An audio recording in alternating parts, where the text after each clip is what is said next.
जय हिंद दोस्तों, आज देखते हैं यूपीएससी की बेसिक इंफॉर्मेशन। यूपीएससी में एज लिमिट कितनी होती है, एससी एसटी और कैटेगरी की कैसे उसमें एग्जाम दे सकते हैं, कितनी बार कोई एग्जाम दे सकता है, उसमें देखेंगे।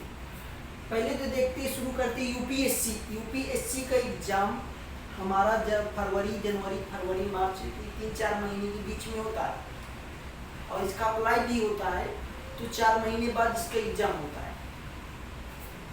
इसका एक ऐसी कैटेगरी है जो जर्नल और ओबीसी, एससी और एसटी में फार्म जो भरते हैं ना लोग, उसमें कितना फीस लेते हैं। ये जर्नल है तो उनसे 100 रुपये फीस लगती है इसमें भरने के लिए फीस, और एससी एसटी ओबीसी है ना तो ये निःशुल्क रहता है। और इनकी एज की बात करते हैं तो एज कितनी होना चाहिए, तो ये आराम से फार्म डाल सकते हैं। पहले तो हम देखते हैं यूपीएससी का फुल फॉर्म क्या होता है। यूपीएससी का फुल फॉर्म होता है यूनियन पब्लिक सर्विस कमीशन, इसको हिंदी में बोलते हैं संघ लोक सेवा आयोग, संघ लोक सेवा आयोग। और इधर यूपीएससी का इंग्लिश में फुल फॉर्म होता है यूनियन पब्लिक सर्विस कमीशन।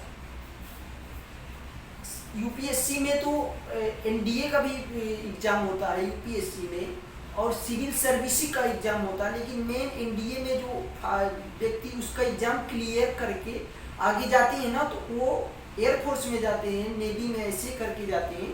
लेकिन बट क्या है, सिविल सर्विसेज मेन होता है। सिविल सर्विस की जो एग्जाम पास करते हैं ना लोग, वो आईएएस आईपीएस बनते हैं। अब इनकी कैटेगरी देखेंगे कौन किसे शायद कितना होना चाहिए एज। देख, एक एज की बात करते हैं तो एज होना चाहिए, जैसे जर्नल कोई है ना तो उसकी एज 21 साल से 32 साल तक होना चाहिए। कितनी होना चाहिए? 21 साल से 32 साल तक। जनरल कैटेगरी का व्यक्ति है ना, लड़का है, तो उसको एज होना चाहिए 21 साल से 32 साल तक के बीच में वो अप्लाई कर सकता है। लेकिन बट क्या है, उनको अप्लाई यानी जितना एज है उनका वो ऐसे अप्लाई नहीं कर सकते। लेकिन रीजन क्या है इसमें, वो सिर्फ 6 बार अप्लाई कर सकते हैं, 6 बार, इसके बाद अप्लाई नहीं कर सकते। जनरल कैटेगरी की बात कर रहा हूँ। अब ओबीसी कैटेगरी की बात कर रहा हूँ। ओबीसी की कैटेगरी की बात अगर एज पर आती है तो 21 साल से 35 साल, ये क्या है, 3 साल छूट मिली है इनको। 21 साल से 35 साल तक ये अपना फार्म अप्लाई कर सकते हैं। लेकिन क्या है, ये पूरे हर वक्त फार्म डाल के उसका एग्जाम नहीं दे सकते, सिर्फ 9 बार, इतने टाइम के बीच में 9 बार ही एग्जाम दे सकते हैं ओबीसी कैटेगरी। और एससी एसटी कैटेगरी की बात करूं तो एससी और एसटी कैटेगरी की बात करूं तो ये 21 साल से एज लिमिट जो है इनकी वो है 37 साल। ये 37 साल तक, 21 साल से 37 साल के बीच तक के लोग इसके फार्म को अप्लाई कर सकते हैं।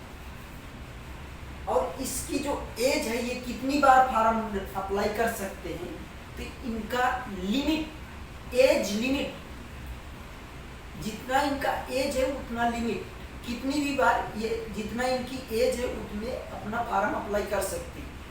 और एक व्यक्तियों के मन में एक थोड़ा ऐसा सवाल उत्पन्न होता है कि जो फार्म डाल दिए उसका एग्जाम नहीं दिए, क्या वो काउंट होता है क्या? देखो, जो फार्म अप्लाई किए उसका एग्जाम नहीं दिए वो काउंट नहीं होता। अगर जो फार्म अप्लाई किए और एग्जाम दिए उसका काउंट होता है।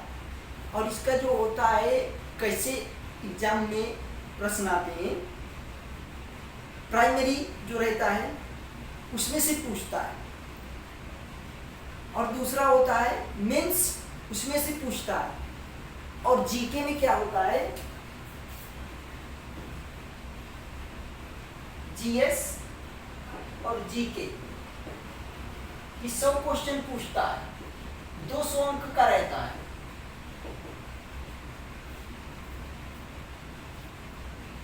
और सीसेट सी सेट से क्या होता है कि 80 क्वेश्चन रहते हैं और 200 अंक के रहते हैं। 80 क्वेश्चन रहते हैं, 200 अंक के रहते हैं। अभी मैं नेक्स्ट वीडियो में मिलूंगा आपको इसकी पूरी इंफॉर्मेशन लेके, यूपीएससी में कैसे फार्म अप्लाई कर सकते हैं, किस प्रकार पढ़ना चाहिए हमको और क्या क्या पढ़ना चाहिए, अगली नेक्स्ट वीडियो में लेके मैं मिलूंगा। जय हिंद।